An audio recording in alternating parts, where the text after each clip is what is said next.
ये कहानी 50 साल से एक पागल खाने में बंद औरत की है। किसी को उसकी कहानी नहीं मालूम, किसी को उसका सच नहीं मालूम।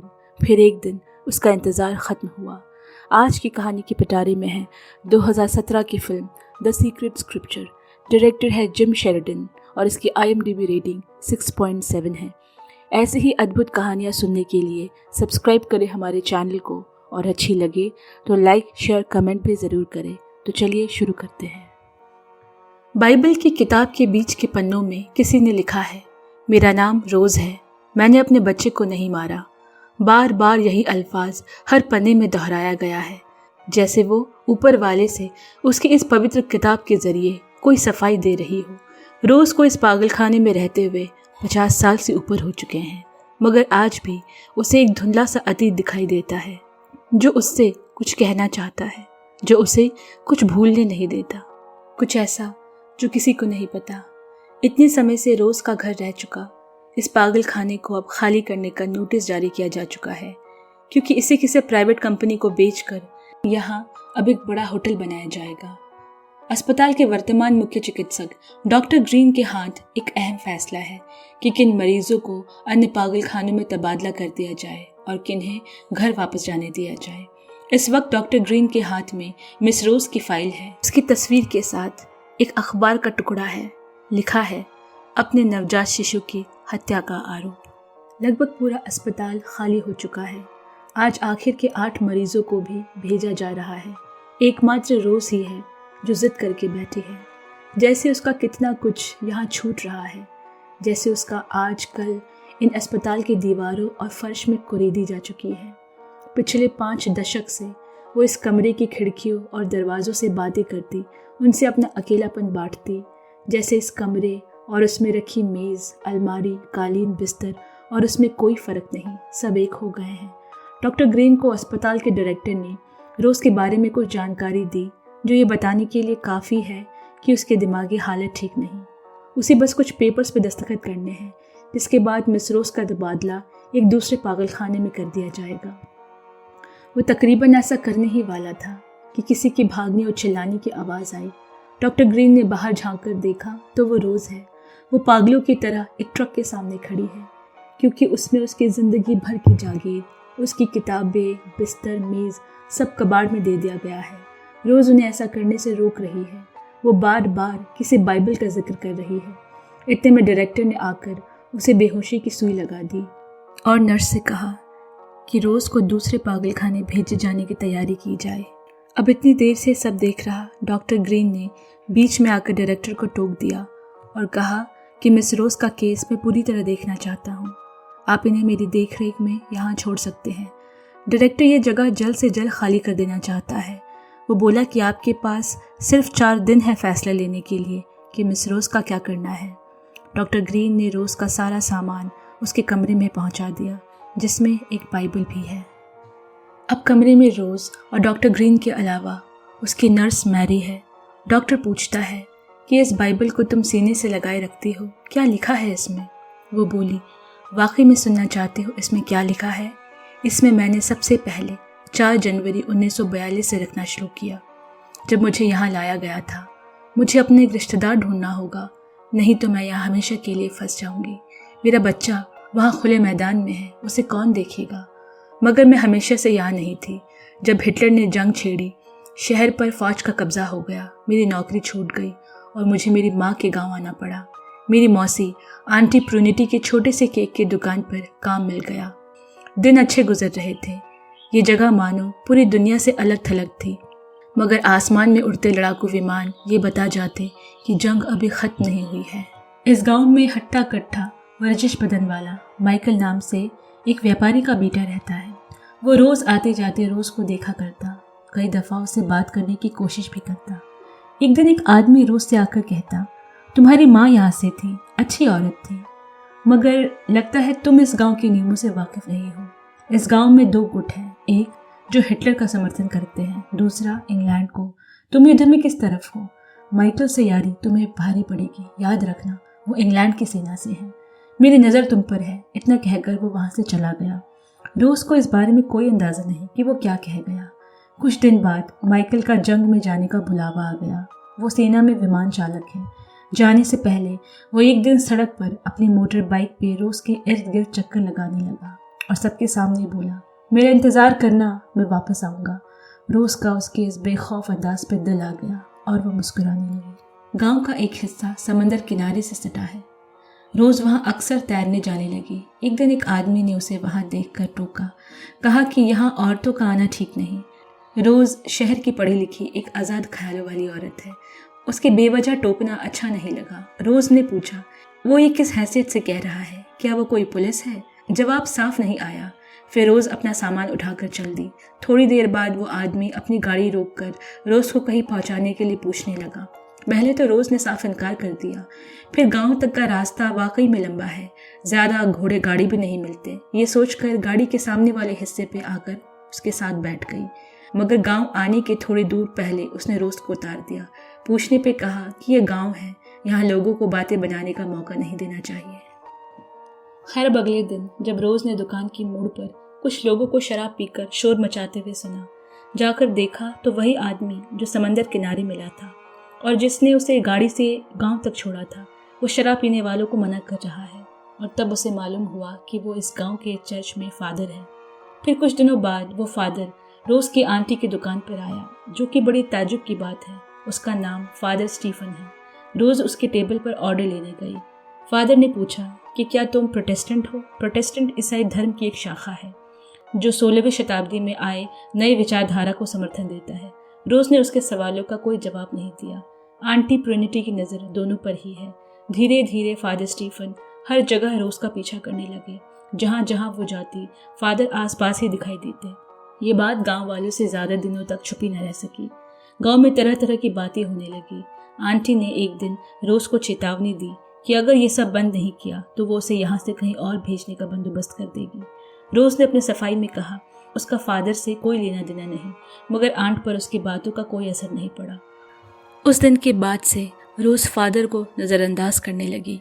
धीरे धीरे रोज गांव में चर्चा का विषय बन गई। उसकी खूबसूरती और आज़ाद स्वभाव से लड़के उसकी तरफ आकर्षित होने लगे। उनको लगता है कि रोज़ शहर की लड़की है, आसानी से हाथ में आ जाएगी। उनकी रोज़ के बारे में सोच अच्छी नहीं और फादर उन लड़कों के ख्यालात से अच्छी तरह वाकिफ है। एक दिन एक उत्सव के दौरान गांव के सभी जवान लड़के लड़की एक जगह जमा हुए। एक दिलफेक लड़के ने आकर रोज़ के साथ डांस करने की इच्छा जताई। फादर भी वहीं मौजूद है। जानबूझकर रोज़ ने उस लड़के को हाँ कहा ताकि फादर स्टीफन उससे दूर रहे, मगर लड़के के ज़रा नज़दीक आने पे फादर ने उसे रोज़ से दूर हटाने की कोशिश की। इस बात पर दोनों की बहस हो गई। बात इतनी बढ़ गई कि हाथापाई पर उतर आई। फादर स्टीफन रोज़ से बोला, तुम जानबूझकर मुझे दिखाने के लिए ऐसा कर रही हो ना? रोज़ ने कहा, या तो वो एक पादरी बन सकता है या एक आम आदमी जो किसी के साथ जीवन बिताना चाहता है। और फादर अपने जीवन के लक्ष्य को लेकर भ्रमित हो रहे हैं, मगर रोज़ को उनमें कोई दिलचस्पी नहीं। इतना कहकर वो वहाँ से चली गई। बात आंटी से छुपी नहीं रही। पहले ही रोज़ को आगाह किया था। अगले ही दिन उसे गांव के बाहर अकेले रहने के लिए एक पुराने से घर पे छोड़ दिया गया, जहाँ अब कोई नहीं रहता। वहाँ दूर दूर तक कोई दूसरा घर नहीं। रोज़ किसी से न मिल सकती है, न कोई बात करने के लिए है। पूरा दिन वो अकेली रहती। फिर एक दिन रेडियो में खबर आई कि जर्मनी युद्ध में हार गया है और इंग्लैंड को जीत का सहरा मिला। अब शहर से जर्मन सैनिक जल्द ही हटा दिए जाएंगे। शायद रोज़ को अब वापस शहर जाकर अपनी ज़िंदगी नए सिरे से शुरू करने का मौका मिले, मगर शायद उसकी किस्मत को कुछ और ही मंजूर है। कुछ दिनों बाद युद्ध से लौटे एक क्षतिग्रस्त विमान रोज़ के पास के जंगलों में जा गिरा। वो एक इंग्लैंड का लड़ाकू विमान है। गांव वाले विमान की गिरने की दिशा की ओर भागे। धमाके की आवाज़ इतनी ज़ोरदार थी कि रोज़ ने डर कर दरवाज़ा बंद कर लिया। फिर उसे माइकल का ख्याल आया, अगर वो माइकल होता तो क्या वो मदद के लिए नहीं जाती? रोज़ ने एक चाकू उठाया और उस ओर भागी। धुआं दिखाई देने वाली जगह से थोड़ी ही दूर उसे पेड़ पर पैराशूट से टंगा एक आदमी दिखा। रोज़ ने जल्दी से पैरों की तरफ से ऊपर उठाते हुए उसे सहारा दिया और उसके हाथों में वो चाकू थमा दी। उस आदमी ने झट से पैराशूट की रस्सी काटी और धड़ाम से ज़मीन पर आ गिरा। चेहरा देखने पे रोज़ को यकीन ही नहीं हुआ कि वो माइकल ही है, मगर तभी गांव वालों की इस ओर आने की आवाज़ आने लगी। उसे माइकल को यहाँ से ले जाना होगा, नहीं तो जर्मनी समर्थक गांव वाले उसे मार डालेंगे। जैसे तैसे वो उसे कंधों का सहारा देते हुए अपने घर ले गई। कुछ घंटे बाद ही दरवाज़ा खटखटाने की आवाज़ आई। दरवाज़ा खोला तो वही आदमी अपने लोगों के साथ है जिसने रोज़ को माइकल से मेल जोल बढ़ाने के लिए मना किया था, जो जर्मनी के पक्ष में है। रोज़ को एक किनारा कर वो पूरा घर छान मारने लगे, मगर उन्हें माइकल कहीं नहीं मिला। उस आदमी ने रोज़ के साथ बदतमीज़ी भी की और उसे धमका कर चला गया। रात में बेहोशी की हालत में रोज़ ने माइकल को चिमनी से निकाला। वो दिन भर वहीं छुपा हुआ था। मुंह पर पुती काली को उसने साफ किया। तपती बुखार में भी माइकल किसी का नाम बड़बड़ा रहा है। कुछ दिनों बाद माइकल को होश आया। पहले तो वो घर के अंदर ही रहता, फिर धीरे धीरे वो आसपास की जगह भी जाने लगा। एक दिन रोज़ ने पूछा क्यों वो बेहोशी की हालत में किसी टॉम का नाम बार बार ले रहा था। माइकल बोला, वो मेरा दोस्त था, मेरे ही विमान में मुझसे आगे ही बैठा था। जब विमान में आग लगी मैंने उसे निकालने की बहुत कोशिश की, पर नहीं कर सका। मैं किसी तरह बच गया और वो मारा गया। कुछ दिन और बीत गए। ऐसा लगता है जैसे माइकल अपने युद्ध में मिले शरीर और मन के घाव से मुक्त नहीं हो पा रहा है। वो रोज़ से कटा कटा रहता। रोज़ को एक समय तो ऐसा लगने लगा कि माइकल ठीक होने के बाद शायद यहाँ से चला जाएगा। एक शाम बारिश में कोई उसके दरवाजे पर फिर दस्तक देता है। माइकल उठकर एक कोने में छिप गया। फादर स्टीफन आए हैं। वो रोज़ को यहाँ से ले जाना चाहते हैं। वो अपने घर पर उसे दुनिया की नज़र पे बतौर एक नौकरानी रखना चाहते हैं। फादर रोज़ को चाहने तो लगा है, पर उसे समाज की स्वीकृति नहीं दिला सकता। अगर रोज़ उसके साथ गई तो पूरी ज़िंदगी उसे अपने रिश्ते का सच छुपा कर चलना होगा, जो रोज़ को नहीं स्वीकार। वो इस बारे में सोचने का वक्त लेगी कहकर उसे लौटा देती है। छुपकर माइकल ने उनकी सारी बातें सुन ली। यहाँ बूढ़ी रोज़ को पियानो पे एक धुन बजाते हुए दिखाया गया। वो हर वक्त माइकल के ख्यालों में खोई रहती। ऐसा लगता जैसे उसके दिमाग में कोई फिल्म की रील चल रही हो। वो बार बार माइकल के साथ बिताए हुए पलों में खो जाती। शायद इसीलिए वो अब तक जिंदा है। समय वापस गुजरे कल में लौट गया। माइकल के वहाँ छुपे रहते हुए काफ़ी दिन गुजर गए। अब वो पूरी तरह ठीक हो चुका है, लेकिन उसे जल्द अपने सैनिक छावनी लौटना होगा। फिर मालूम नहीं कब वापस आएगा। शायद दूर चले जाने के डर की वजह से ही उनमें नज़दीकियाँ धीरे धीरे बढ़ने लगी। रोज़ ने उसे एक दिन बताया कि उसके पापा के मरने के बाद माँ बिल्कुल टूट सी गई थी और बाकी ज़िंदगी उन्होंने एक पागल खाने में बिताया। इसीलिए बचपन से ही वो माँ बाप के प्यार से महरूम रही। अब जाने से एक दिन पहले उन्होंने एक यादगार शाम बताई और निकलने से थोड़ी देर पहले माइकल ने रोज़ से फिर वही सवाल पूछा, क्या वो वापस आने तक उसका इंतज़ार करेगी। बस दोनों जज्बातों में बह गए। उसी शाम फादर स्टीफन वापस रोज़ से मिलने आया, मगर इस दफ़ा दरवाज़ा माइकल ने खोला। उसे वहाँ देखकर फादर भौंचक्का रह गया, लेकिन इससे पहले कि वो कुछ कहता, माइकल ने उसके मुंह पर दरवाज़ा बंद कर दिया, जिसका मतलब साफ है कि रोज़ की तरफ बढ़ने की कोशिश वो अब ना करे। और उसी वक्त वो रोज़ को शादी के लिए पूछता है। जवाब हाँ है। अगले ही दिन दोनों ने चुपके से, बिना किसी से कुछ भी कहे, पूरी दुनिया से छुपकर शादी के पवित्र बंधन में बंध गए। उनके पास ना ही शादी की गवाही के लिए रिश्तेदार थे, ना ही कोई अंगूठी। बस थे तो वो दोनों, जो कि काफ़ी था। सादे से कपड़ों में रोज़ ने माइकल को अपनी ज़िंदगी भर का साथी चुन लिया। जब वो घर लौट रहे थे, दूर से ही आते हुए रोज़ को गड़बड़ी का एहसास हुआ। उसने तुरंत माइकल को वहाँ से भाग जाने को कहा। उसका शक सही निकला। घर के अंदर घात लगाए लोग माइकल को पकड़े बैठे हैं। उन्हें फादर स्टीफन ने जलन के मारे माइकल के वहाँ होने की खबर दी है। फादर का मन ईर्ष्या से इतना भर गया कि वो वहीं नहीं रुका। उसने रोज़ के दिमागी हालत के बारे में चर्च की तरफ से एक ख़त लिखा और आंटी प्रूनिटी से उस पर दस्तखत भी लिए। दृश्य फिर बदलता है। डॉक्टर ग्रीन नर्स मैरी के साथ बैठे फादर स्टीफन के उस 50 साल पहले लिखे ख़त को पढ़ रहे हैं। टाइपराइटर को इतनी ज़ोर से दबाकर लिखा गया है कि शब्द ख़त के आर पार दिख रहे हैं, जैसे कि वह बहुत गुस्से में हो। तभी बूढ़ी रोज़ किसी से छुपकर भागते हुए उनके पास आई। धीरे से कहा, मुझे मालूम है मेरा बेटा जिंदा है। और दोनों का हाथ बाइबल पर रखते हुए कहती है, मुझे उसे बैप्टाइज करना है। तुम दोनों ही मेरे गवाह हो, क्योंकि मुझे तुम्हारे अलावा किसी और पर भरोसा नहीं। बैप्टाइज्ड एक तरह का धार्मिक प्रक्रिया होती है जो कि ईसाई धर्म में की जाती है और फिर किस तरह आई थी उसी तरह वापस चली गई।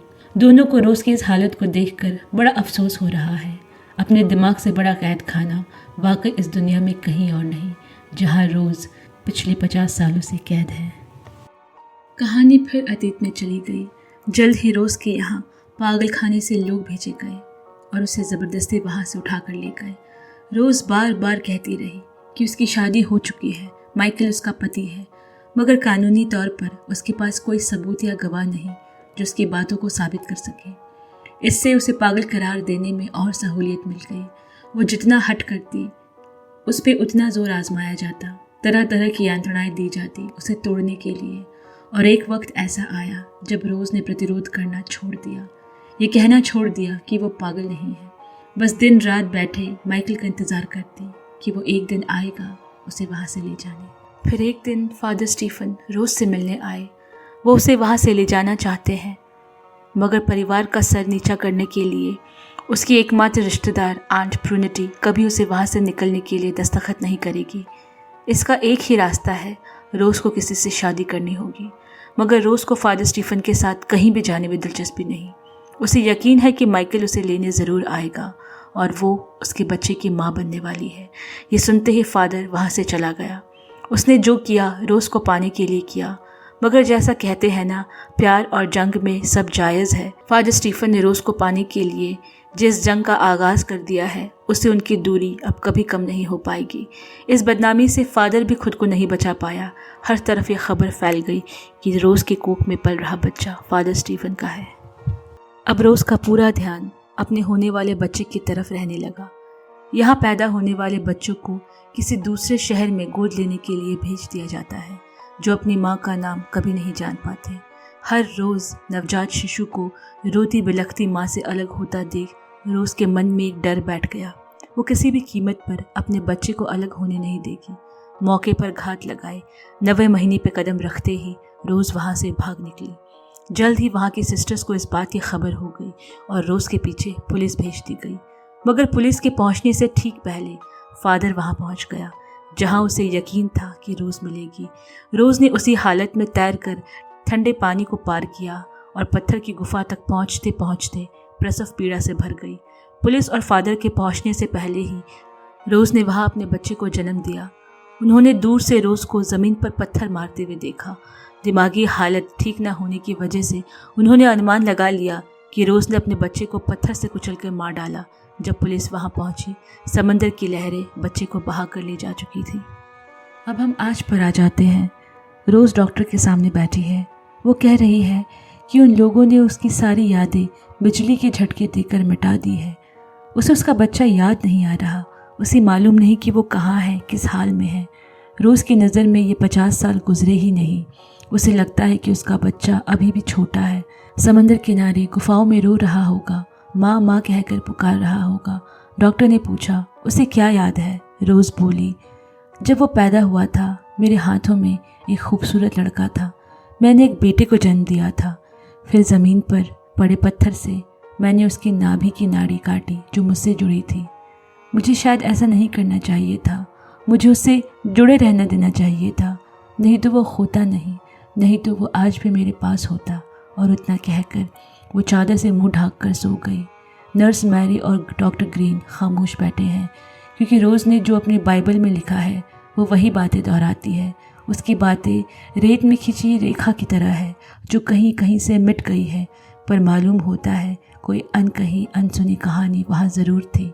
उस दिन अकेले में डॉक्टर रोज़ की बाइबल में लिखी धुन को पियानो पर हाथ फेरता है और उसे अपने अंदर कहीं गहराई में एक दर्द महसूस हुआ, जैसे ये धुन उसी की हो, जैसे ये दर्द भी उसी का हो। एक दिन डॉक्टर से मिलने चर्च के अधिकारी आए। दरअसल डॉक्टर को यहाँ निजी काम से चर्च के किसी बड़े पादरी ने बुलवाया है, लेकिन कोई वजह नहीं बताई अभी तक। उसे थोड़ा इंतज़ार करना होगा, इसीलिए वो इस खाली समय में रोज़ का केस ले पाया।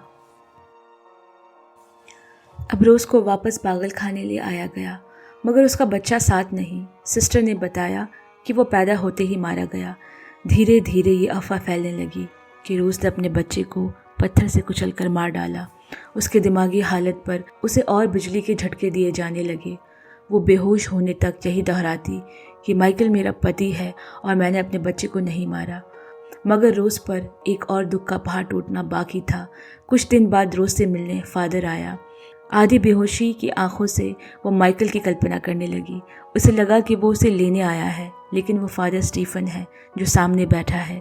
उसने कहा कि माइकल जिंदा नहीं है, उन लोगों ने माइकल को मार डाला। ये सुनते ही रोज़ पूरी तरह बिखर गई। अब उसमें जो कुछ बाकी था सब टूट गया। लोगों ने मिलकर उसे आखिरकार पागल बना ही दिया। पहले कहा कि उसकी शादी नहीं हुई, ये उसका वहम है। फिर कहा कि उसने अपने बच्चे को हाथों से मार डाला और अब माइकल मर चुका है। कोई अपनी दिमागी हालत कैसे न खोता। कहानी उस दिन पर आ जाती है जिस दिन माइकल को उन कट्टर हिटलरवादियों ने मार डाला था। फादर भी वहाँ मौजूद थे। माइकल के आखिरी शब्द फादर से यही थे कि रोज़ से कहना मैं उसे बेहद प्यार करता हूँ। आखिरकार दुनिया वालों ने दो प्यार करने वालों को अलग कर ही दिया। एक को मार डाला और दूसरे को पागल कर दिया। दिन, हफ्ते, महीने, साल गुजर गए। अब रोज़ किसी से कुछ नहीं कहती। वो बस अपने बाइबल पर लिखती है उसका सच, उसकी यादें, उसके हर पन्ने पर टुकड़ों में लिखी उसकी कहानी, जो उसकी बाइबल बन गई, जहाँ उसने बार बार लिखा है कि मेरा बेटा मरा नहीं है, वो मुझे लेने आएगा एक दिन। डॉक्टर ग्रीन वहीं रोज़ के सामने बैठे बैठे सो गए। अगली सुबह अस्पताल का डायरेक्टर आया और कहा उसने रोज़ के केस से जुड़े जो फाइलें मंगवाई थी वो आ चुकी है। साथ उसने ये भी कहा कि आज दोपहर तक रोज़ को यह कमरा खाली कर जाना होगा, क्योंकि उसे दूसरे पागलखाने भेजा जाएगा। ये बात वो रोज़ को समझा दे तो अच्छा होगा। रोज़ की फाइल में उस पुलिस वाले की गवाही है। 1 मई 1942 रोज़ पागलखाने से भागी और समंदर किनारे पत्थर की गुफा में अपने बच्चे को जन्म देती है। उसने वहाँ दूर से रोज़ को अपने बच्चे पर पत्थर से वार करते हुए देखा, लेकिन जब तक वो वहाँ पहुँचा बच्चा पानी में बह चुका था। यानी उसने जो देखा उसका कोई सबूत नहीं उसके पास। डॉक्टर ने अब नर्स मैरी से पूछा, तुम्हें क्या लगता है? एक तरफ पुलिस का ये बयान है, दूसरी तरफ रोज़ की कहानी। मैरी ने बिना हिचकिचाते हुए कहा, मुझे रोज़ की कहानी पर यकीन है।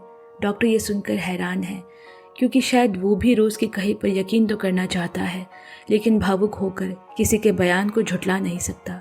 इतने में रोज़ नींद में कुछ बड़बड़ाते हुए मुस्कुराने लगी और कहा, मैंने एक सपना देखा, मेरा बेटा मुझे लेने वापस आ गया है, मेरा बेटा आ गया है। डॉक्टर ग्रीन सोच में पड़ गया और फिर उसकी नज़र उस रोज़ की फाइल में लगी उस कागज़ पर पड़ी, जहाँ पर अस्पताल के डायरेक्टर से गुजारिश की गई थी कि रोज़ का केस सिर्फ और सिर्फ डॉक्टर ग्रीन को दिया जाए, और नीचे लिखा था यह ख़त भेजने वाले का नाम फादर स्टीफन। ये वही फादर है जिसका जिक्र बार बार रोज़ की बाइबल में हुआ है। तो क्या इसी काम से चर्च ने मुझे यहाँ बुलाया है? वो वजह समझने की कोशिश करने लगा। क्या रिश्ता है उसके इस केस से? शायद इसीलिए क्योंकि वो इस जगह से है, क्योंकि उसके पिता यहाँ से थे, क्योंकि वो भी गोद लिया गया था और उसका जन्म भी 1 मई 1942 को हुआ है। नर्स मैरी और डॉक्टर का दिमाग ठनका। ये क्या हो रहा है? ये कैसे मुमकिन है? डॉक्टर ग्रीन अपने पिता के पुराने घर गया जो काफ़ी सालों से बंद पड़ा है। वहीं उसके बाबा का लिखा ख़त मिला, जिसने मन में उठ रहे बाकी सभी सवालों को शांत कर दिया। लिखा है, तुम्हें इस फादर स्टीफन ने मुझे और तुम्हारी माँ मार्गरेट को सौंपा था। तब उसने कहा था कि तुम्हारी माँ मर चुकी है, लेकिन कुछ सालों बाद वो वापस आया, बहुत बेचैन, जैसे कोई भारी पत्थर उसके सीने पर रखा हो और वो कहकर उसे उतारना चाहता हो। उसने बताया कि तुम्हारी माँ जिंदा है और ये मेडल तुम्हारे पिता का है। ये युद्ध में वीर जवानों को दिया जाने वाला एक मेडल है। अगले दिन रोज़ खाली बिस्तर पर बैठी है। उसका कमरा भी खाली कर दिया गया है। डायरेक्टर ने आकर उसे आखिरी बार कहा, तुम अभी नहीं मानी तो बेहोश करके ले जाया जाएगा। फिर भी मानो रोज़ को किसी का इंतज़ार है। अब अंत में डॉक्टर ग्रीन आया और वो उसे माइकल का वो मेडल वापस करता है, जिसका ढांचा रोज़ ने अपने बाइबल में कुरेद रखा है। ऐसा लग रहा है मानो गुम हुए किसी हिस्से की तरह वो मेडल रोज़ के बाइबल में समा गया। यानी डॉक्टर ग्रीन ही माइकल और रोज़ का बेटा है। रोज़ बोली, तुम्हें माइकल ने भेजा है ना? तुम मेरे बेटे हो ना? डॉक्टर ग्रीन ने हाँ में सर हिलाया और कहा, चलो माँ, घर चले। रोज़ को ऐसा लग रहा है जैसे माइकल आ गया हो उसे अपने साथ ले जाने। उसके पास न शादी के सबूत थे न अपने बच्चे के, मगर ये दुनिया भूल बैठती है कि वहाँ बैठा ऊपर वाला सब देख रहा है और आज उसने ही रोज़ की गवाही दी है। उसके बाइबल में लिखे एक एक शब्द उस ऊपर वाले ने सुनी है, देर ही सही पर सुनवाई की है। आज रोज और माइकल का बेटा खुद चलकर अपनी माँ को लेने आया है और कहानी यहीं खत्म होती है। मिलते हैं दोबारा एक और कहानी के साथ, तब तक के लिए अलविदा।